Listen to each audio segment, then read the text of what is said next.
5:17 a.m., the Northern Arabian Sea is a black void until a pulse of energy hits the UPY-6 radar of a Flight III Arleigh Burke destroyer.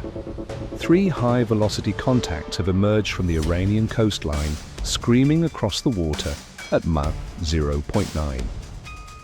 These are sea-skimming anti-ship cruise missiles flying just 5 meters above the waves to hide in radar clutter. On the bridge, the silence of Condition 3 is shattered by the rhythmic chirping of the Aegis combat system. Welcome to Military Doctrine. Today we analyze a high-stakes simulation where the US Navy's layered defense meets the ultimate saturation trap. The threat is real, the math is brutal, and a billion-dollar warship is seconds away from a $50,000 threat. By 5:18 a.m., the situation escalates. Those initial 3 contacts suddenly double as Iranian coastal batteries cycle their radars and let fly. We now have 6 fast movers inbound, spaced in a formation designed to overwhelm the ship's ability to process and engage. This is saturation warfare, the cornerstone of Iran's asymmetric naval doctrine. In the narrow Arabian Sea, the US Navy relies on the kill chain, the sequence of find, fix, track, target, and engage. By launching multiple missiles, the enemy hopes to flood the track phase, looking for a moment of digital hesitation. These missiles, likely Noor or Qader variants, use the Earth's curvature to stay below the radar horizon until they are on top of the fleet. For the Aegis combat system, this is a mathematical race against time. At 5:19 a.m., the strike group commander issues bridge-to-bridge warnings, but the Iranian batteries remain silent. There is no room for diplomacy when cruise missiles are closing at 11 miles per minute. The Aegis system begins coordinating the defense across every ship in the strike group.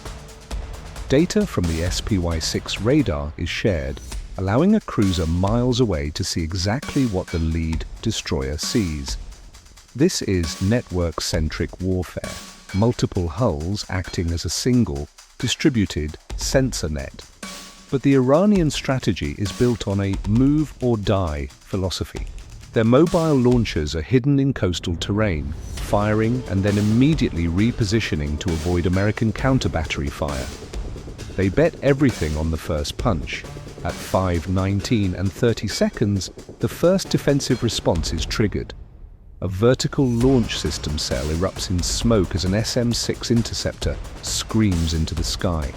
The SM-6 is the outer layer, capable of hitting targets at extreme ranges. But as the first SM-6 tracks, the radar flickers. A 7th contact has just appeared, lower and faster than the rest. This is the leaker, the missile the enemy hopes will slip through while the sensors are distracted. The tactical math is shifting, and the margin for error has just dropped to 0. In the Northern Arabian Sea, space is a luxury the US Navy doesn't have. Every second the missiles spend in the air, the cost exchange ratio tilts in favor of the aggressor. A $2 million SM-6 is chasing a $50,000 cruise missile, defining modern asymmetric conflict. If the outer layer fails, the defense transitions to the SM-2 medium-range interceptors. At 5:20 a.m., the first Iranian missile is intercepted, blooming into a fireball 10 miles out. But the leaker is still coming, dipping below the horizon of the long-range interceptors. The destroyer's crew is entering the most dangerous phase, the inner ring. The ship now relies on its organic sensors as the threat closes to 9 miles. Silence falls over the Combat Information Center as the electronic warfare suite attempts to jam the leaker's seeker. If jamming fails, the ship will rely on the speed of its automated defenses. The countdown to impact is now in single digits. Aegis calculates the intercept point with cold precision, ignoring the human tension in the room. We are seconds away from the mechanical scream of the Phalanx CIWS, the Navy's last-ditch effort. But as the leaker crosses the 5-mile mark, a new signal appears on the electronic warfare display. 05:19 a.m., the Aegis combat system transitions from observation to active kinetic response. The radar horizon is now crowded with 6 high-speed signatures screaming toward the fleet. On board the Arleigh Burke class destroyers, the SPY-1 radar arrays lock on to the incoming Noor Sea-Skimmers. Computers calculate the optimal intercept geometry in microseconds. The command is given. From the vertical launch system cells, the first SM-6 interceptors roar into the morning sky. These are the long-range teeth of the American shield, designed to kill threats at extreme distances. The Aegis system isn't just one ship fighting alone. It is a network-centric web sharing data at light speed. This is the kill chain in action. 5 of the incoming Iranian missiles are prioritized for immediate destruction. At 30 miles out, the first SM-6 find their marks. Massive explosions bloom as Iranian hardware is reduced to debris. But the math of saturation attacks is brutal. 1 Noor missile remains, hugging the waves at just 3 meters. It has entered the radar clutter, using the Earth's curvature to hide. This is the leaker. 05:20 a.m.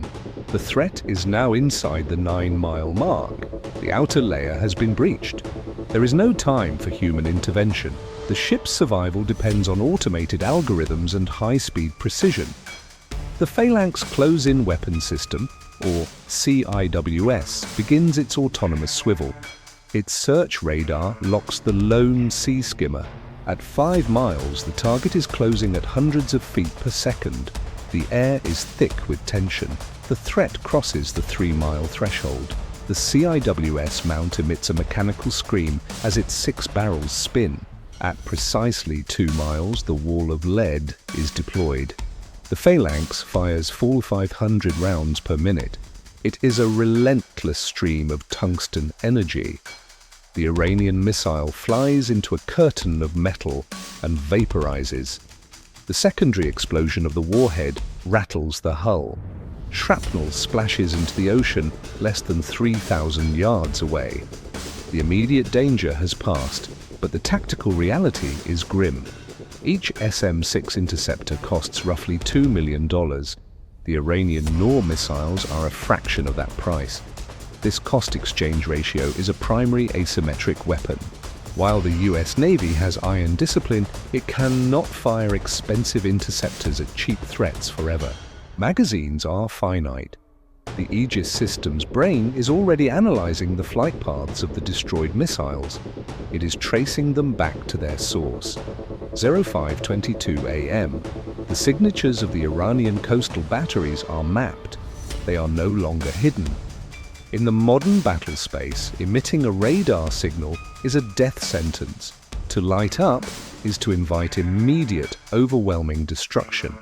The carrier's deck is now a hive of activity. F-35C Lightnings are marshaled into position. The defensive phase of this engagement is officially over. These stealth assets will execute the CD mission. They are the scalpel following the shield's blunt force. Every second counts. If the Iranian batteries aren't neutralized, they will reload for a larger swarm. The math of interception dictates the best way to stop a missile is to destroy it on the rail. Military doctrine dictates we do not wait. We dismantle the enemy's ability to wage war entirely. Pilots' voices remain calm over the encrypted links. There is no panic, only the execution of a counterstrike. At 05:25 a.m., the first pair of F-35s are catapulted into the grey morning light. Their mission is simple: find and kill the emitters. The Iranian batteries must move or die. They cannot outrun a networked strike group. The hunt for the coastal launchers is now underway. On the carrier, technicians monitor the battle space as the F-35s engage their internal weapon bays for the strike. The final stage of the American response is beginning. 6 targets remain. Target locked. Fire. 05:28 a.m. The deck of the supercarrier erupts into a choreographed dance of steam and steel as the retaliation begins. Cables snap taut as F-35C Lightnings and A-18E Super Hornets are catapulted into the humid morning air. The Iranian coastal batteries made a fatal mistake. They stayed active long enough for US electronic warfare suites to map their coordinates. In the world of modern naval combat, if you emit a signal, you are already dead. The SLQ-32 electronic warfare systems on the escorting destroyers had already fingerprinted the specific Iranian radar signatures. This data is fed instantly into the Link 16 network, providing the pilots with a high-fidelity target map before they even leave the cockpit. The F-35Cs, operating in full stealth mode, lead the way to dismantle the enemy's integrated air defense system. They utilize their APG-81 AESA radars to pinpoint the mobile launchers that attempted the saturation attack just minutes ago. The Super Hornets follow close behind, armed with AGM-88 HARM missiles designed to home in on enemy radar emissions. The AGM-88 functions like a digital bloodhound, sniffing out the specific frequencies used by the Iranian radar operators. Even if the enemy shuts down their radar in a panic, the F-35's internal memory stores the GPS coordinates with surgical precision. By 0540 AM, the engagement is effectively over as the first precision-guided munitions impact the coastal launch sites. The Iranian doctrine of move or die failed because the US kill chain moved faster than their logistics teams could retreat. The coastal batteries are silenced, leaving nothing but charred metal and smoking craters along the shoreline. Now, we must look at the brutal math of this engagement and what it means for future naval supremacy. The US Navy successfully defended the carrier strike group, but the economic cost exchange ratio remains a primary concern for the Pentagon. Each SM-2 interceptor fired during the saturation wave carries a price tag of roughly $2 million. In contrast, the Iranian-made Noor or Qader missiles cost only a fraction of that, potentially less than $100,000 each. Iran's asymmetric strategy is built on this very imbalance, forcing the US to expend multi-million-dollar silver bullets against mass-produced threats. However, military doctrine dictates that the US Navy counters this economic drain through sheer information dominance. By using the Aegis combat system to coordinate the defense, the strike group avoids overkilling targets and wasting precious interceptors. The system's algorithms ensure that only the minimum number of missiles are launched to achieve a guaranteed intercept. While the enemy sees a wall of expensive interceptors, the US sees an optimized resource management problem solved in milliseconds. This efficiency is the only way to survive a sustained conflict in the narrow confines of the Strait of Hormuz. This is the reality of the kill web, a decentralized system where every sensor is a shooter and every shooter is a sensor. The US Navy doesn't just fight, they manage the battle space with the clinical detachment of a high-speed computer. The 2026 simulation proves that while the Leaker missile came within 2 miles of the hull, the layered defense remained unbreakable.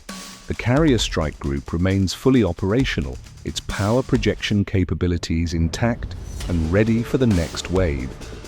In this theater, the real weapon isn't the missile or the jet, it is the network that connects them.